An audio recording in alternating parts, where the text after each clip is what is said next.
Et tu n'as rien reçu que tu aies reçu de toi-même. Mais tout est acquis par grâce. Merci pour ta parole, Seigneur. Au nom de Jésus-Christ. Amen. Voyons cela en introduction dans Tite chapitre 2.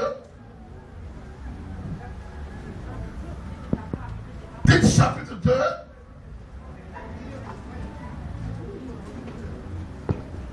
Le verset 11 à 14. Grâce. Faveur imméritée. Les pharisiens n'avaient pas compris cela. Ils ont trouvé une femme. Ils l'ont surpris en train de délit d'adultère. Chacun avait sa pierre. Chacun était prêt à la lapider. Et Jésus va s'adresser à eux pour dire quoi? C'est vrai que le texte dit ceci. C'est vrai que la loi dit ceci. Mais qui de vous qui n'a jamais commis le péché, qui prenne premièrement la pierre et qui lapide l'autre? Sur ces paroles, même les plus anciens, chacun d'eux a réalisé que au moins une fois dans sa vie, il a péché. Dites amen. Au moins une fois dans sa vie, il a péché. Et quand je dirais cet après-midi, qui de vous n'a jamais péché? Je pense que je ne trouverai personne, je ne trouverai pas quelqu'un qui puisse me dire qu'il n'a jamais péché. Et si je vais encore juste à côté pour dire, qui de vous, dans le cours de la semaine, n'a pas péché? Je crois que je n'en trouverai pas. Mais si nous sommes là ce matin, c'est plus grâce de Dieu. Dis amen. C'est plus grâce de Dieu. Alors, il faut reconnaître la grâce et la puissance qu'elle comporte, qu'elle véhicule dans la vie de celui à qui elle a été manifestée. Je ne suis pas venu ce soir, cet après-midi, pour parler comme les gracistes le disent. Les gracistes disent, tout n'est pas grâce, mangeons et vivons, faisons ce que nous voulons. Non, non, non. Si nous avons véritablement expérimenté la grâce de Dieu, notre vie changera. Amen. Si nous avons expérimenté la vraie grâce de Dieu, notre cœur changera. Et c'est ce que nous voulons voir cet après-midi, afin que nous puissions expérimenter, contempler la grâce de Dieu manifestée dans nos vies. Alléluia. Amen. Alors voyons un peu la révélation de la grâce de Dieu. Qu'est-ce qu'elle dit dans Tite chapitre 2, verset 11 à 14? Tite 2, verset 11. Car la grâce de Dieu, source de salut pour tous les hommes, a été manifestée. Amen. Elle nous enseigne à renoncer à l'impiété et aux convoitises mondaines et à vivre dans le siècle présent selon la sagesse, la justice et la piété. Les hommes a été manifestée. Elle nous enseigne à renoncer à l'impiété et aux convoitises mondaines et à vivre dans le siècle présent selon la sagesse, la justice et la piété, en attendant la bienheureuse espérance et la manifestation de la gloire de notre grand Dieu et Sauveur Jésus-Christ. Il s'est donné lui-même pour nous, afin de nous racheter de toute iniquité et de se faire un peuple qui lui appartienne, purifié par lui et zélé pour toutes les bonnes œuvres. Amen.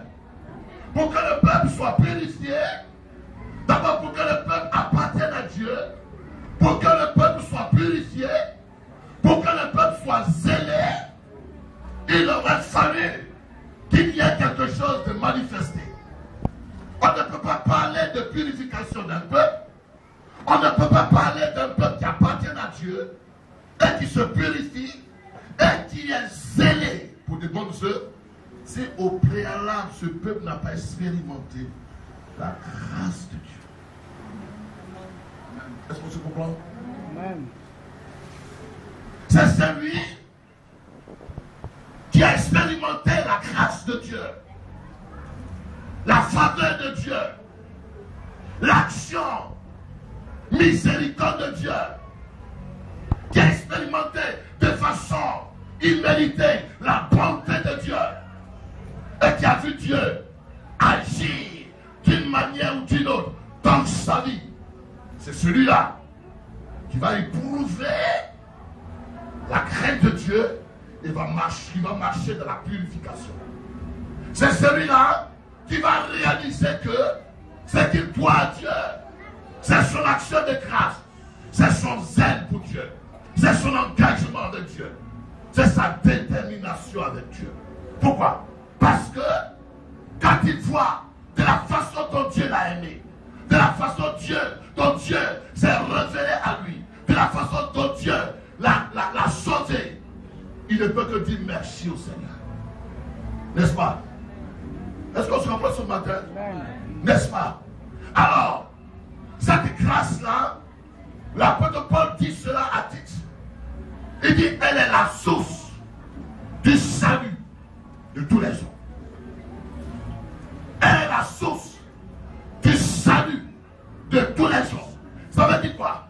Pour que nous puissions entrer dans le royaume de Dieu, pour que nous puissions devenir enfants de Dieu, pour que nous puissions naître de nouveau.